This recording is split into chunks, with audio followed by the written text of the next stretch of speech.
दागिने पोहोचवण्यासाठी निघालेल्या एका 18 वर्षीय कारागिराला बोलण्यात गुंतवून संमोहित करत त्याच्याकडील तब्बल 30 तोळे सोन्याची बॅग लंपास केल्याची धक्कादायक घटना गुरुवारी सायंकाळी भावसिंगजी रोड परिसरात घडली.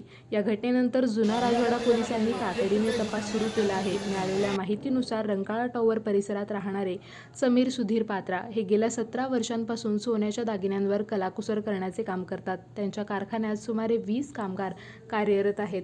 गुजरीतील व्यापाऱ्यांकडून सोनं घेऊन दागिने तयार करून ते संबंधित व्यापाऱ्यांपर्यंत पोहोचवण्याचे काम ते करतात. गुरुवारी सायंकाळी त्यांचा मुलगा सुभोजित समीर पात्रा हा गुजरीतील एका व्यापाऱ्याला 30 तोळे सोन्याचे दागिने पोहोचवण्यासाठी निघाला होता. भेंडे गल्लीमार्गे भावसिंगजी रोडवर येत असताना गणपती मंदिराजवळ एका व्यक्तीने त्याला अडवले. संबंधित व्यक्ती बंगाली भाषेत बोलत असल्याने त्याने संवाद साधला. यानंतर भावसिंगजी रोडवरील गोल्ड सिल्वर ज्वेलर्स परिसरात त्याचा दुसरा साथीदारही आला. दोघांनी सुभोजितला बोलण्यात गुंतवून ठेवले.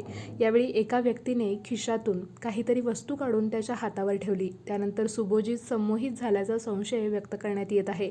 काही क्षणातच त्याने स्वतःकडील दागिन्यांची बॅग त्या दोघांना दिली.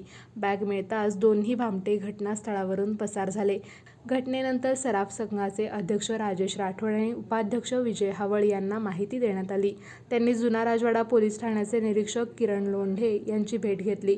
गुन्हे शोध पथकातील अमर पाटील, सागर डोंगरे आणि मोहन लगारे यांनी घटनास्थळी भेट देत माहिती घेतली. तसेच परिसरातील सीसीटीव्ही फुटेज ताब्यात घेतले आहे. गजबजलेल्या भावसिंगजी रोडवर अवघ्या काही मिनिटात चोरट्यांनी ही घटना घडवल्याने व्यापारी आणि नागरिकांमध्ये चिंतेचे वातावरण निर्माण झाले आहे.